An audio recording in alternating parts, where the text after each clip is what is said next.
गजेंद्र बहादुर सिंह प्रधानाचार्य Bansilal inter college सेमोही Rampur Jaunpur समाजशास्त्र विषय के अंतर्गत आपको 2 चैप्टर बता चुके हैं। आज तीसरा अध्याय है बाजार सामाजिक संस्था के रूप में। तो बच्चों जान लीजिए कि बाजार क्या होता है, बाजार किसे कहते हैं। तो अभी तक आप ये जानते थे कि जहाँ वस्तुओं का क्रय विक्रय होता है उसे बाजार कहते हैं। बाजार को आप एक आर्थिक संस्था के रूप में मान्यता प्रदान की गई है, ये जानते थे। लेकिन समाजशास्त्र के अंतर्गत बाजार एक आर्थिक ही नहीं बल्कि एक सामाजिक संस्था भी है। बाजार कई प्रकार के होते हैं, जैसे आदिवासी बाजार, ग्रामीण बाजार, साप्ताहिक बाजार। जहाँ गांव दूर दूर होते हैं वहाँ सप्ताह में एक बार बाजार लगता है, ऐसे बाजारों को साप्ताहिक बाजार कहते हैं।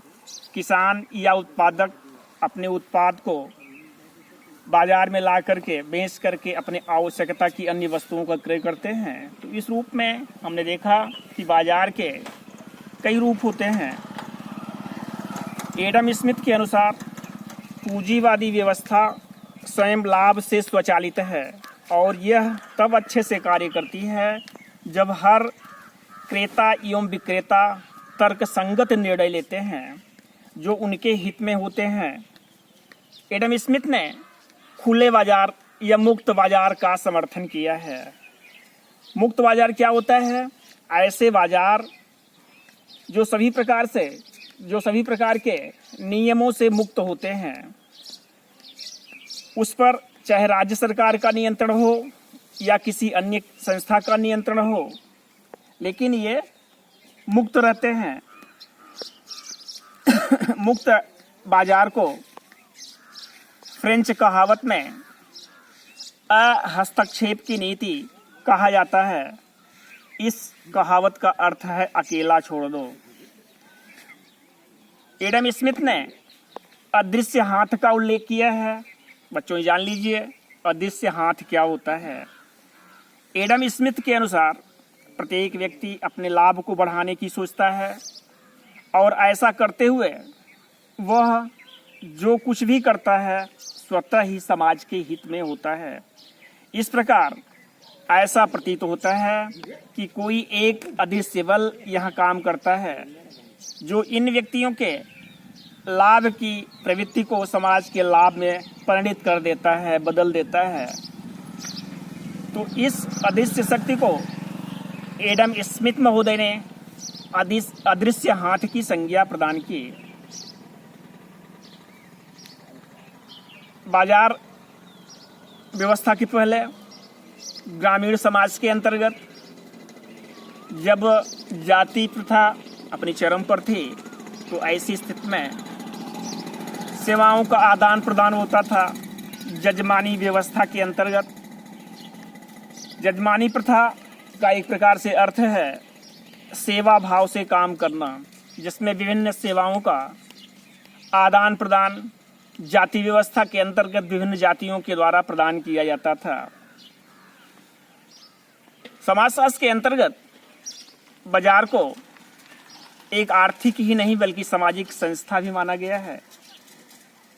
तो बाजार एक सामाजिक संस्था के रूप में समाजशास्त्री बाजार को एक सामाजिक संस्था मानते हैं जो कि विशेष सांस्कृतिक तरीकों द्वारा निर्मित होती है। बाजारों का नियंत्रण अक्सर विशेष सामाजिक समूह या वर्ग के द्वारा होता है, जैसे पारंपरिक व्यापारिक समुदाय। बाजार का एक रूप जनजातीय बाजार होता है। जनजातीय क्षेत्रों में बच्चों आपके संज्ञान में होगा कि जनजातियां अधिकांशतः दुर्गम क्षेत्रों में निवास करते थे, पहाड़ी पठारी जंगली क्षेत्रों में, जहां पर यातायात एवं संचार के साधनों का सर्वथा अभाव रहा है। तो जनजातीय क्षेत्रों में जहां अधिवास दूर दूर होता है, सड़कों एवं संचार की व्यवस्था नहीं होती है तथा अर्थव्यवस्था भी अविकसित अवस्था में होती है, वहाँ आदिवासी क्षेत्रों में ऐसे बाजार लगते हैं, यहाँ आसपास के गांवों के लोग आकर के अपनी खेती की उपज को या जंगली उत्पाद को बेचते हैं तथा अपनी आवश्यकता की अन्य वस्तुओं को खरीदते हैं। ऐसे बाजार उत्पादों के लेन देन के साथ साथ सांस्कृतिक मेल जोल के प्रमुख केंद्र होते हैं। इस संदर्भ में एल्फ्रेड गिल ने विशेष रूप से आदिवासी समाज का अध्ययन किया है। उनका अध्ययन मुख्य रूप से छत्तीसगढ़ के बस्तर जिले के गोराई गांव पर आधारित था। गोराई गांव के साप्ताहिक बाजार का दृश्य सामाजिक संबंधों को दर्शाता है। उनके अध्ययन के आधार पर बाजार में बैठने यानी दुकान लगाने के स्थान जो होते थे, उनका क्रम इस प्रकार से होता था जिससे उनके सामाजिक संस्करण, बच्चों जाति व्यवस्था के अंतर्गत समाज में सामाजिक संस्करण था, उसी के अनुरूप जिसकी सामाजिक स्थिति जैसी होती थी या समाज में जिसकी परिस्थिति जैसी होती थी, उसी के अनुरूप बाजार व्यवस्था संचालित होती थी। अब हम आपको बता रहे हैं कि भारत इंग्लैंड का उपनिवेश बना था, तो उपनिवेश बनने के पहले भारत में लोगों की आवश्यकताओं की पूर्ति किस प्रकार से होती थी, आय के प्रमुख स्रोत क्या क्या थे। जैसा कि कहा जाता है कि भारत औपनिवेशिक काल के पूर्व एक धनी एवं संपन्न राष्ट्र था। भारत को कभी सोने की चिड़िया कहा जाता था। उसका मुख्य कारण था कि भारत जो था वह हस्तशिल्प उद्योग में विश्व में अग्रणी था। हथकरघा कपड़ों का मुख्य रूप से भारत निर्यातक था। व्यापारियों एवं जातियों की अपनी बैंक की व्यवस्था होती थी। इसका मुख्य साधन हुंडी या विनिमय होता था। इस समय भारत में जजमानी व्यवस्था भी विद्यमान थी। जजमानी व्यवस्था मतलब जाति व्यवस्था के अंतर्गत एक जाति दूसरी जाति को अपनी सेवाएं प्रदान करते थे। लेकिन जैसे ही भारत इंग्लैंड का उपनिवेश बना, वैसे ही भारत का परंपरागत उद्योग, हस्तकरघा उद्योग, लघु एवं कुटीर उद्योग पूरी तरह से इनका खात्मा हो गया। इंग्लैंड की मशीनों के द्वारा निर्मित कपड़े भारत के बाजार में आ गए। भारत विश्व की पूंजीवादी अर्थव्यवस्था से जुड़ने लगा। बाजार अर्थव्यवस्था में विस्तार के कारण नए नए व्यापारिक समुदायों का अभ्युदय हुआ। जैसे उस समय के दिन मारवाड़ी हैं। मारवाड़ी उसी समय से व्यापार के क्षेत्र में अपना पैर जमा लिए। अभी हमने आपको बताया कि उपनिवेशवाद के दौरान पूंजीवादी अर्थव्यवस्था से भारत जुड़ने लगा।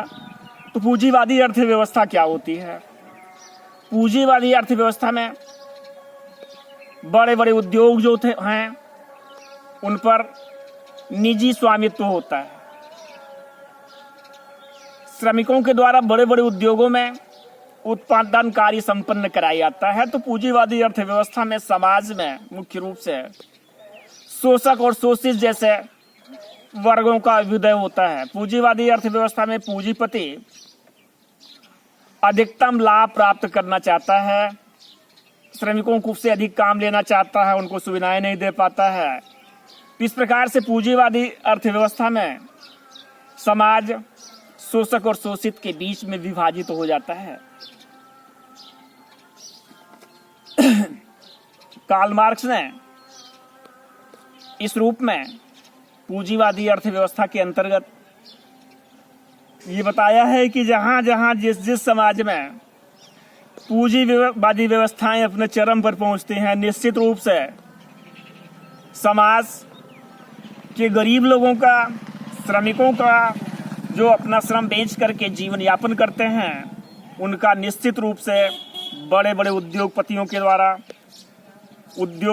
मिल मालिकों के द्वारा शोषण होता है। बाजार के अंतर्गत एक शब्द का उपयोग होता है, पणीकरण।